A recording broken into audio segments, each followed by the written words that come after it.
A continuar, ahora nos toca escuchar una conferencia titulada Rescate de la cultura alimentaria en poblaciones indígenas. Pues es un gusto personal presentar a la maestra Susana del Carmen Bolón Martínez. Habré de decirlo, tengo que decir, ella fue de las primeras alumnas que yo tuve en la licenciatura en nutrición ya hace algunos años. Y voy a leer su currículum. La maestra Susana del Carmen Bolón Martínez es originaria de San Cristóbal de las Casas, Chiapas. Es una mujer tzotzil que se formó académicamente en la licenciatura en Nutrición y Ciencia de los Alimentos en Puebla. Es maestra en Desarrollo Rural en la Universidad Austral de Chile y especialista en soberanía alimentaria por la Universidad Internacional de Andalucía. Actualmente cursa el doctorado en Desarrollo Educativo en el Instituto de Estudios de Posgrado de Chiapas. Ha trabajado en programas y proyectos alimentarios en Puebla, Oaxaca y Chiapas, interesada en trabajar en proyectos o programas relacionados con incrementar la seguridad alimentaria, nutricional en la población y preservar la cultura alimentaria de los pueblos indígenas. Ha trabajado en dependencias gubernamentales como la Secretaría de Pueblos y Culturas Indígenas en Chiapas, en el sistema DIF de Puebla y Chiapas, en organizaciones no gubernamentales como World Vision de México, Banco de Alimentos Puebla y en agencias de desarrollo rural. Es profesora de tiempo completo en la licenciatura en Gastronomía en la Universidad de Ciencias y Artes de Chiapas y docente de la asignatura en la licenciatura en Seguridad Alimentaria a Distancia por la Universidad Autónoma de Chiapas. Trabaja en el proyecto Sistemas Alimentarios Tradicionales para la Seguridad y Soberanía Alimentaria. Es perfil deseable PRODEP y es miembro del Sistema Estatal de Investigadores de Chiapas. Susi, un gusto encontrarte a la distancia y será un gusto escucharte. Bienvenida. Muchísimas gracias, Leti. De verdad es un honor para mí estar en en este espacio, que me puedan escuchar. Y sobre todo, pues, permitirme compartirles un poco de la experiencia que tengo, pues, en mi quehacer personal y profesional.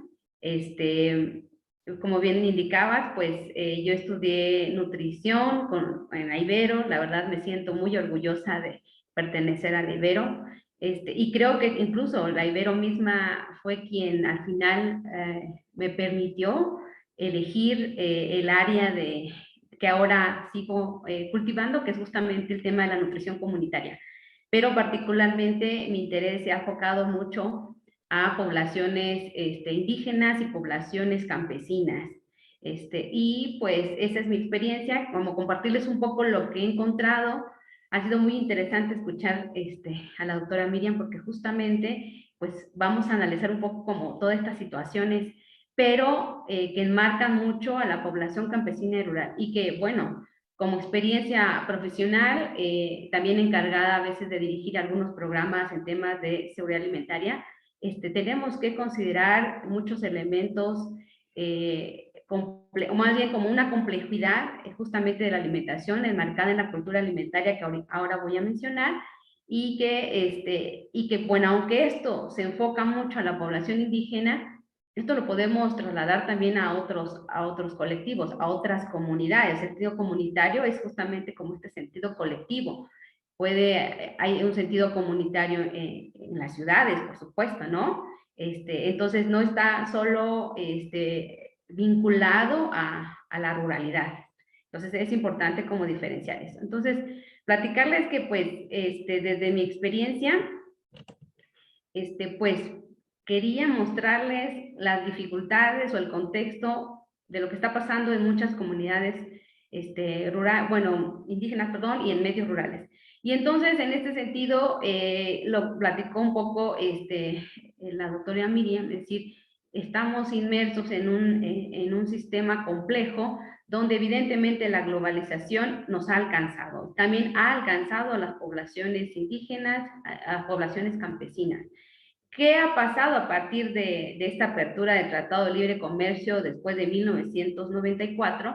Pues fue justamente que las poblaciones campesinas dedicadas a la agricultura, básicamente, pues empezaron a producir menos alimentos.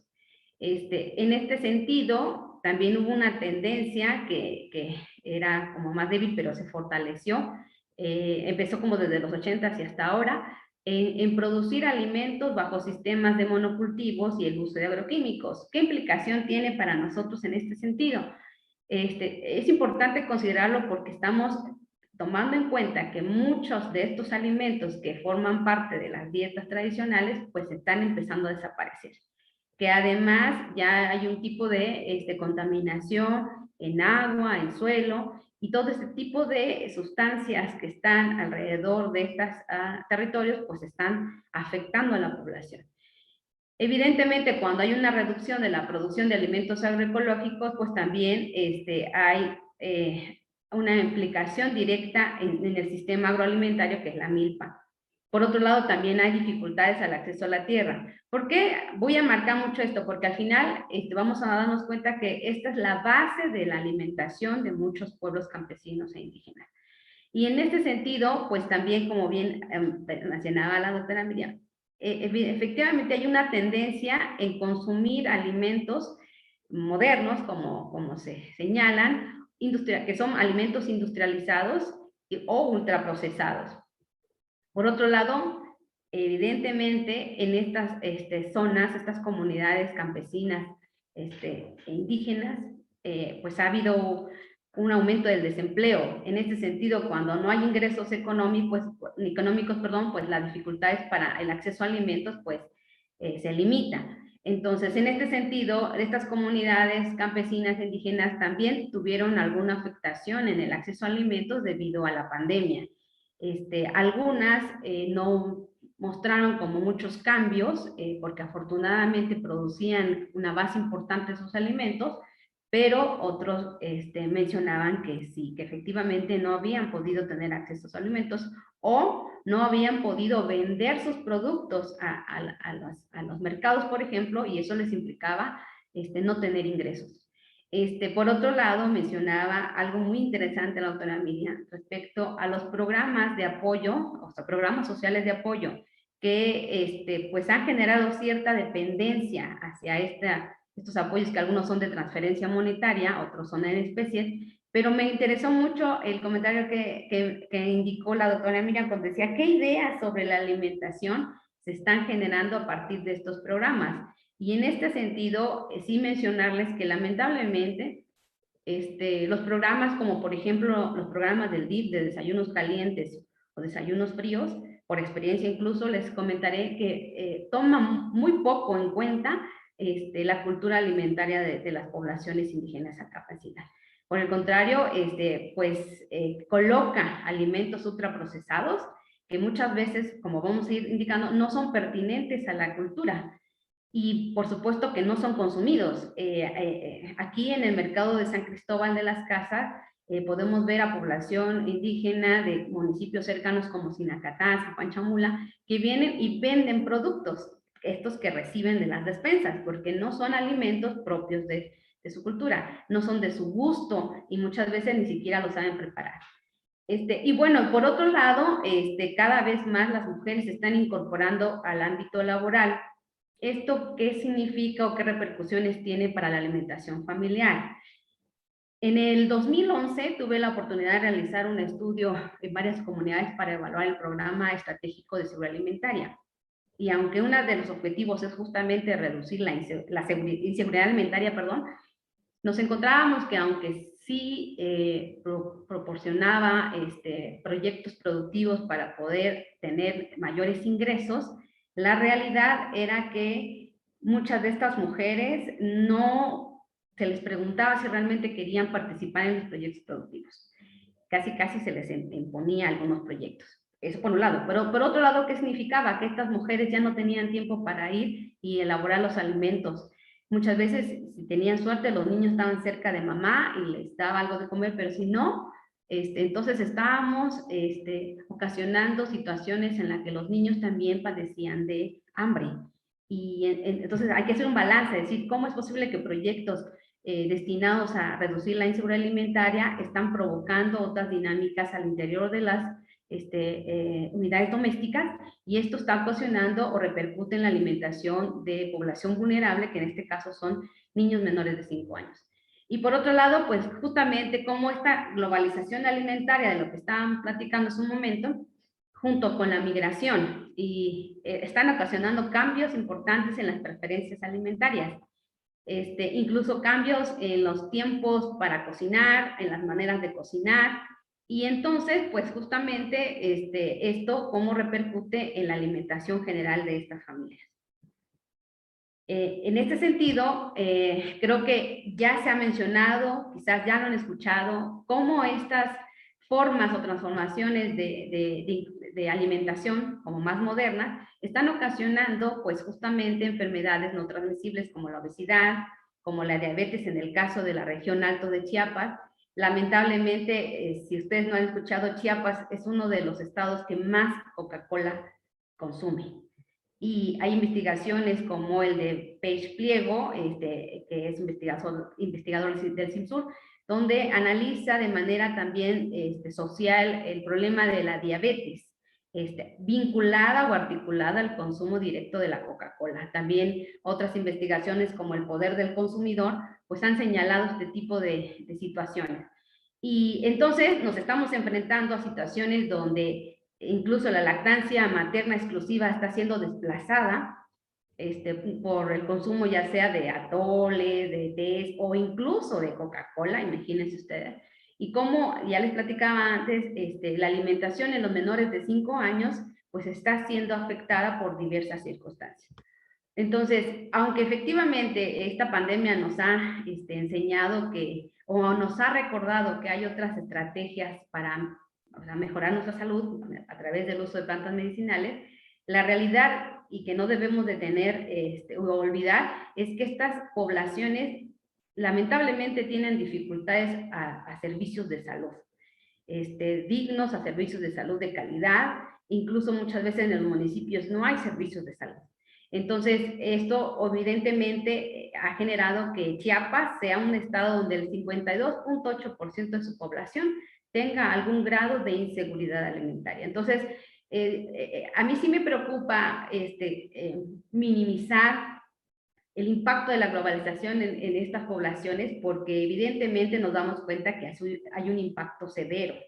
Entonces, hablando en términos de cultura alimentaria, es un concepto muy amplio, muy complejo, que va a involucrar desde sistemas alimentarios locales, el ciclo importante de la agricultura, la relación, ahorita veremos como del territorio, las tradiciones religiosas vinculantes que hay, las representaciones simbólicas de los alimentos que significan para este tipo de pueblos indígenas, los diversos usos de la alimentación, de los alimentos tal cual, la interacción social que esto significa para ellos, las costumbres, que aquí quiero enmarcar el estatus social, es decir, cómo las familias cuando deciden comer algún tipo de alimentos, se percibe que tienen un mayor estatus social, cómo ha habido esta transformación de las preferencias alimentarias.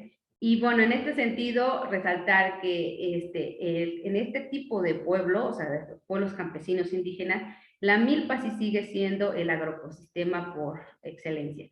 Aunque evidentemente existen otros agroecosistemas dependiendo de las regiones.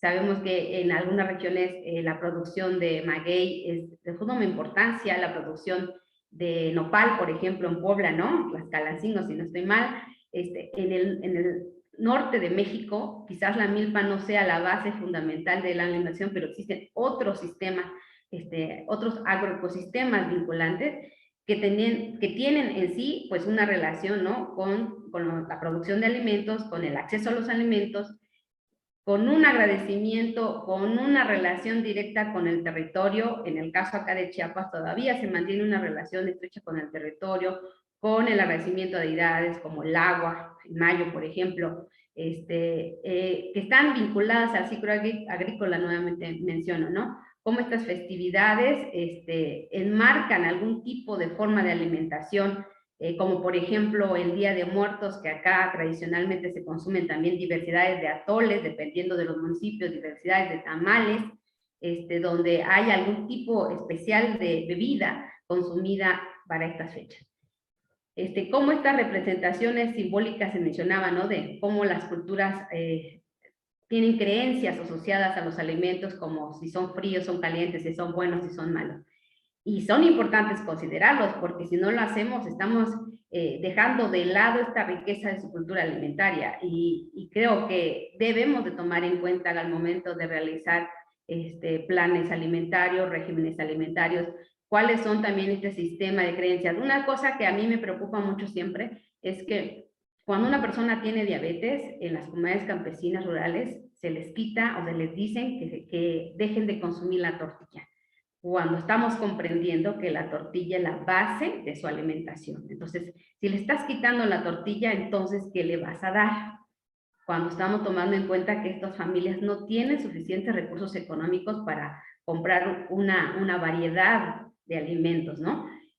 Habría que repensar cómo buscar estas estrategias más acordes a la cultura, ¿no? Cómo son estos diversos usos de los alimentos, cómo se preparan estos alimentos, el uso medicinal, ornamental, la vinculación espiritual de estos alimentos. ¿Y por qué lo menciono? Porque alguien podría decir, bueno, te vas a consumir tal fruta para la tarde, y quizás te indica, bueno, no, es que yo pienso o creo que esa fruta me va a hacer daño si la consumo en la tarde-noche. Por supuesto, no va a pasar para todo el mundo, pero sí es importante, como mencionaban de repente los ejemplos, hay culturas donde ciertos alimentos no son consumidos, ya sea que tengan una relación tal vez negativa, una creencia negativa sobre ese alimento, o una creencia vinculada a su cosmovisión o a su espiritualidad, entonces que no les permite consumirlo. Se me olvidaba mencionar algo muy interesante en el tema de las representaciones simbólicas. Muchas de las culturas todavía consideran que el maíz tiene alma, tiene chulel, como dicen. Entonces no se tira el maíz, no se desperdicia el maíz. Y es un poco que decía, entonces, ¿cómo es posible cuando yo tengo una vinculación tan estrecha con el maíz, voy con el médico, voy con mi nutrióloga o mi nutriólogo y me dice, no debes de consumir maíz? Entonces, imagínense ustedes lo que estamos ocasionando en esa persona y en esa familia. Entonces, en el sentido de las transformaciones dadas por la globalización, pues evidentemente hemos encontrado que muchas poblaciones indígenas, campesinas, consideran a los refrescos como un alimento que les da cierto estatus. Se ha colocado los refrescos dentro de los rituales de sanación espiritual, como una ofrenda, y es por eso que ha sido muy difícil pues, eliminarlo de la dieta en sí, ¿no? ¿Qué pasa entonces con respecto a la alimentación? Lo hemos visto, los refrescos no son para nada nutritivos ni son recomendables, pero tenemos que entonces volver la mirada al revés, es decir, no voy a llegar y decir que el refresco es malo, sino más bien empezar a reconocer que los otros alimentos y bebidas que son considerados como tradicionales son una alternativa para ir reduciendo el consumo de estos refrescos, ¿no? O de estas frituras o de estos habitas, galletas, etcétera, ¿no? Entonces, cómo ir revirtiendo o cómo ir mediando justamente o equilibrando esta situación que, como bien decían, pues es inminente, ya la tenemos, es parte de nosotros. La globalización alimentaria no la podemos frenar, pero el problema sería cuando esta globalización alimentaria llega de manera abrupta e incluso hace creer a las familias que su alimentación no sirve, no es buena, y todo lo que viene de fuera sí lo es, cuando sabemos que no es así. Entonces, tomando en cuenta que existe una gran diversidad de culturas, bueno, tenemos solo 68 pueblos indígenas, ¿verdad? Más toda la influencia histórica que hemos tenido por ejemplo, cultura asiática, cultura árabe, cultura europea, todo lo que está inmerso dentro de nuestra gastronomía, pues evidentemente podríamos hablar de una riqueza en la alimentación. Bueno, autores como Toledo habla de que hay territorios bioculturales, ¿no? O sea, toda esta relación entre la cultura y la alimentación que hace que estos sistemas alimentarios pues sean múltiples y diversos, que tengamos todavía tengamos esta gran variedad de alimentos, esta diversidad de cocina y expresiones gastronómicas. Entonces, esto nos da como resultado la posibilidad de tener dietas más variadas, porque no me van a dejar mentir que pues muchos autores incluso han indicado que los mexicanos tendemos a tener dietas monótonas. Y claro que esto está enmarcado en los cambios en los estilos de vida no actuales. Esto solo lo coloco como ejemplo muy breve, o sea, de mostrarles cómo en los pueblos hostiles y celtales de la región Altos existe una gran variedad todavía de cultivares de maíz, de variedades de frijoles, que incluso en los terrapatios se han encontrado hasta 72 especies comestibles de alimentos. Entonces, no podemos decir que no hay variedad, que no hay opciones de alimentación, pero si nosotros nos limitamos a solo repetir los planes, los regímenes alimentarios, como nos han mostrado, sin tomar en cuenta esta diversidad, pues entonces no vamos a poder colocar más alternativas de alimentación a este tipo de poblaciones. Entonces, aquí me voy a enfocar un poquito en el tema de la producción. ¿Por qué? Porque en la medida en que se deja de producir estos alimentos, sobre todo de maneras agroecológicas, pues evidentemente vamos a dejar de tener variedades de alimentos. Y cuando dejamos de tener variedad de alimentos y no se consumen, no se utilizan como ingredientes, pues evidentemente, o con el uso, por ejemplo, de agroquímicos, vamos a estar perdiendo algunas especies, sobre todo especies de, por ejemplo, verduras comestibles o quelites, variedades de insectos pues, que están ahí presentes, que se consumen, como gusanos, como chapulines, etcétera, etcétera, ¿no? O sea, existe una gran diversidad de insectos comestibles a lo largo de México.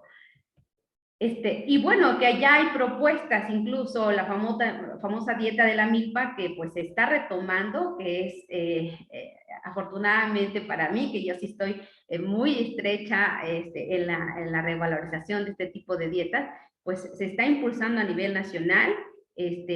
Ya se habla mucho de los beneficios de este tipo de dietas que aportan muchas vitaminas y minerales y fibra, que hay un balance proteico en el aporte, ¿no? Que además se consumen bajos cantidades de grasas, por ejemplo, por la forma en cómo se preparan los alimentos, que ahorita voy a mencionar algunos ejemplos, y entonces pues nos han ofrecido estas posibilidades.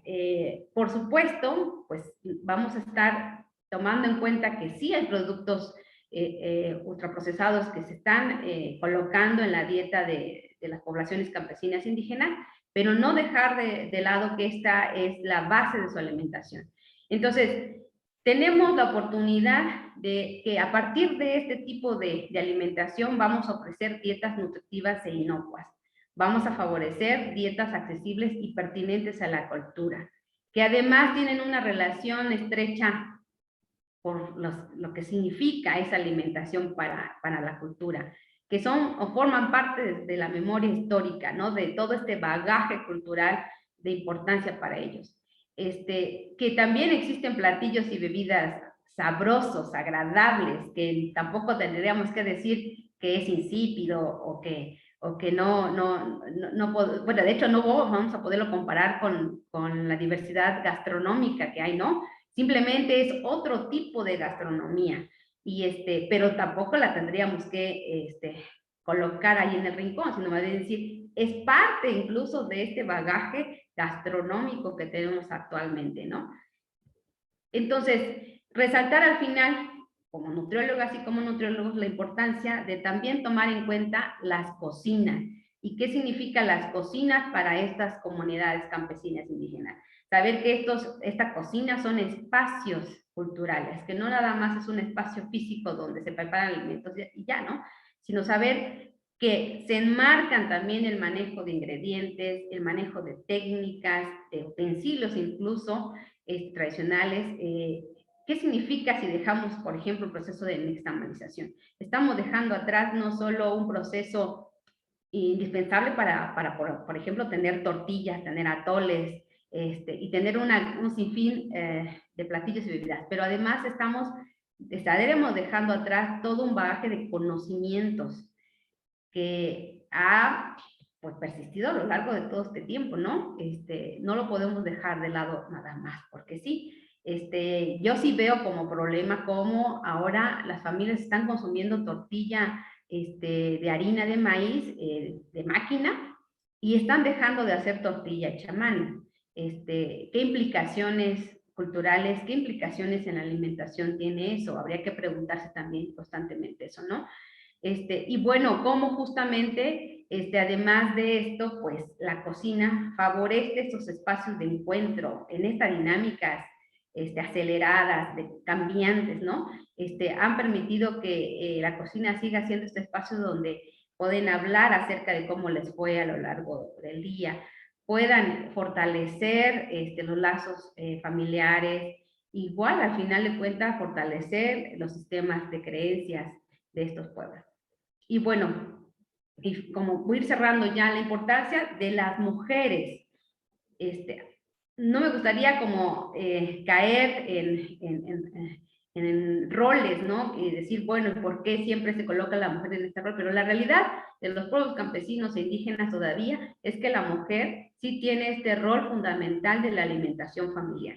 Y entonces les volvía yo a mencionar al inicio, ¿por qué es importante que la mujer de alguna manera sí sea conocedora de las prácticas de alimentación, de los ingredientes que se utilizan en su territorio, de las formas en cómo debería alimentar a los lactantes y a los niños menores de 5 años? ¿Por qué? Porque ellos son los grupos más vulnerables. Si mamá no alimenta a estos niños, esos niños van a estar desnutridos. Es una realidad. Me tocó observar en comunidades indígenas también, en escuelas primarias, cómo los niños pues muchas veces no desayunaban. Y ese es otro aspecto que se me olvidó comentarles. Es importante considerar cuáles son los tiempos de comida de estos grupos domésticos. ¿Por qué? Porque se encontró que al menos ellos consumen solo 2 veces de manera fuerte. A veces es como a las 11 de la mañana y otras veces es como a las 5 de la tarde. Entonces, cuando a ese niño no se le da nada de alimentos antes de irse a la escuela, estamos considerando que pasa todas esas horas hasta llegar a casa y comer a las 5 de la tarde. Entonces, yo me encontraba muchos niños que terminaban comiendo un trozo de galleta, un poco de refresco, para pasar ese hambre, ¿no? Y entonces no nos estamos preguntando qué tipo de alimentos están teniendo este tipo de población. ¿Qué está pasando al interior de las unidades domésticas? ¿Cuáles son estos factores que están cambiando la forma en cómo se están alimentando? Y bueno, en la medida en que se fortalezcan estos procesos de alimentación, pues evidentemente se va a fortalecer también la nutrición de la familia. Y bueno, para ir cerrando, comentarles que pues justamente es importante revalorar la cultura alimentaria en este tipo de población para fortalecer el sentido de pertenencia y la relación con el territorio, para promover dietas nutritivas y diversas, para la adopción de regímenes alimentarios, pues pero adaptados a platillos y bebidas tradicionales o propias de estas culturas, facilitar, en este caso, pues, una alternativa de nutrición saludable, sobre todo en el marco de esta pandemia, que además se ha encontrado que, bueno, en la medida de las posibilidades, diseñar programas y estrategias para mejorar la nutrición, pero tomando en cuenta justamente la cultura alimentaria. Y bueno, al final, el reconocer la cultura alimentaria también nos permite reproducir los modos de vida indígenas, nos permite conservar especies y agroecosistemas locales al momento que yo mencionaba de consumir este tipo de alimentos, porque además hay una relación estrecha con el territorio. Entonces, si yo sé que este es mi alimento, pues yo lo voy a cuidar, ¿no? Y al final, considero que es una manera para compensar este flujo abrupto de los sistemas alimentarios dominantes. La globalización alimentaria no la vamos a poder detener, es cierto, la alimentación misma hasta de los pueblos indígenas y campesinos es dinámico, pero no les podemos quitar lo que es fundamental para ellos, y en este caso, pues, es esta alimentación basada en la milpa. Y con eso estaría yo cerrando. Muchísimas gracias.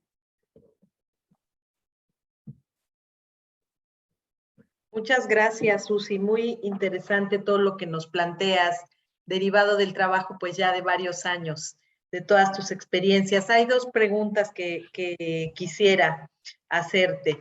La primera sería, ¿cuál crees tú, después de todo este andar, en esta área de la nutrición a la que tú te dedicas, cuál crees que es el valor del nutriólogo para determinar la viabilidad de las intervenciones alimentarias en población indígena? ¿Realmente podemos incidir? ¿Hay otro profesionista que lo haga de una forma diferente o que esté incidiendo en la realidad?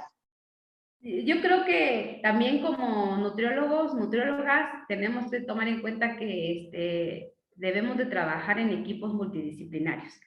También, desde mi experiencia, hemos tenido resultados positivos o exitosos cuando trabajamos de manera interdisciplinaria, porque evidentemente yo solo voy a abordar un aspecto, dos aspectos, tal vez el tema de la nutrición, el tema del consumo de alimentos o las preferencias, pero también necesitamos, por ejemplo, no sé, agrónomos que nos puedan orientar respecto a qué pasa con los cultivares, ¿no? También necesitamos a médicos con esta visión distinta de reconocer las otras formas de cuidar la salud. Necesitamos también, evidentemente, a biólogos. Entonces, necesitamos vincularnos con todas las áreas de profesión que estén interesadas en el tema de la alimentación. Pero el nutriólogo también tiene que cambiar su mirada, porque si como nutriólogos llegamos a querer reproducir información tal cual es, nos vamos a topar con pared, porque para empezar, muchas de las familias campesinas te escuchan. Ellos son muy amables y te escuchan, pero cuando tú los observas en casa, ellos no aplican sus recomendaciones porque simplemente no comprenden esta idea foránea, por decirlo así, ¿no? Necesitamos aprender a ser más sensibles y observar cuáles son sus dinámicas de alimentación. Entonces, por experiencia, les cuento que he visto a familias que comen muy variadamente, comen muy bien, y me sorprenden. Y la verdad yo digo, yo creo que si reforzamos estas formas de alimentación tradicional, deberíamos empezar a reducir los niveles de desnutrición. Por otro lado, les platico una anécdota rápida. En la población afromexicana de Oaxaca, resulta que las familias eran recolectoras.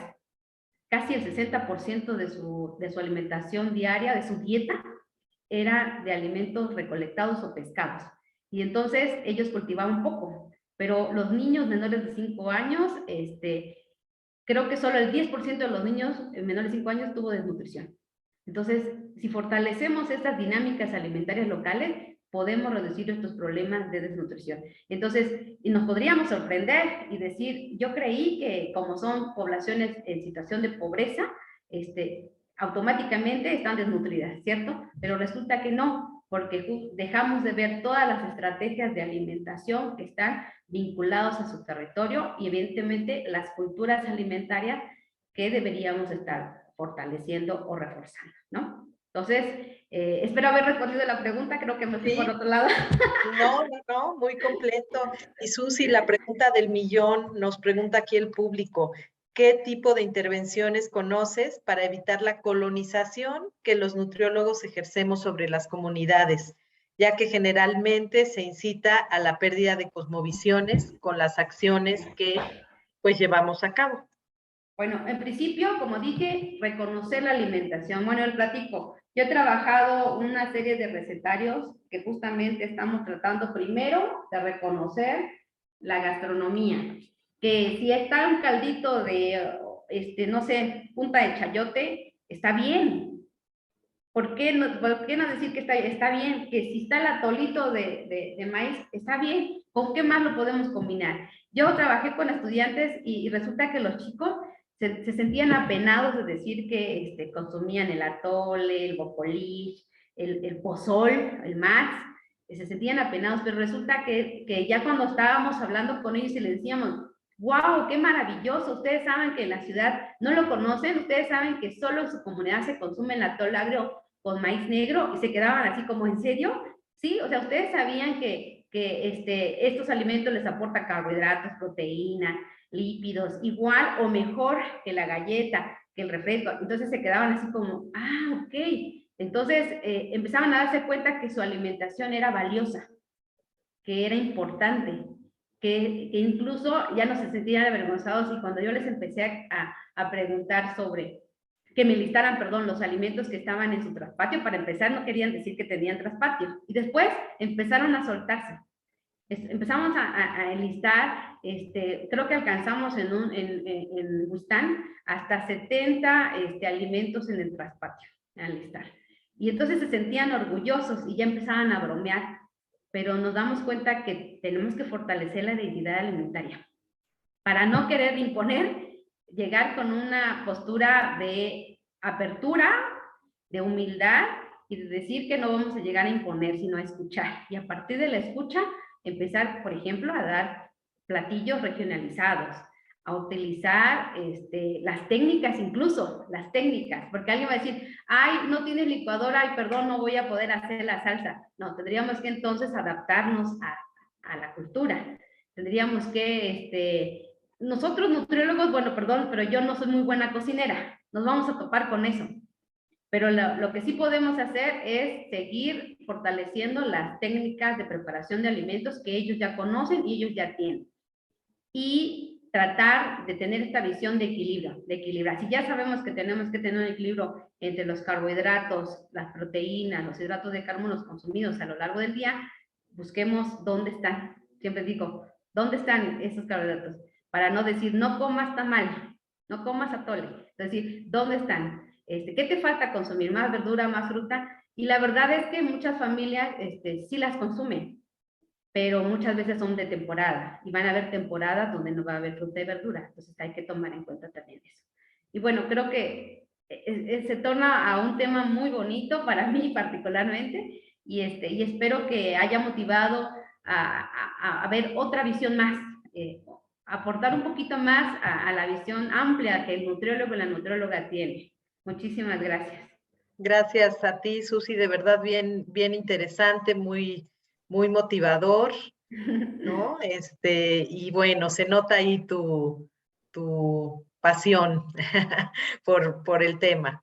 Y Susi, te hacemos entrega virtual de la constancia de participación por parte de las universidades del sistema universitario jesuita, que tenemos las licenciaturas en Nutrición y Ciencia de los Alimentos. Agradecemos tu participación.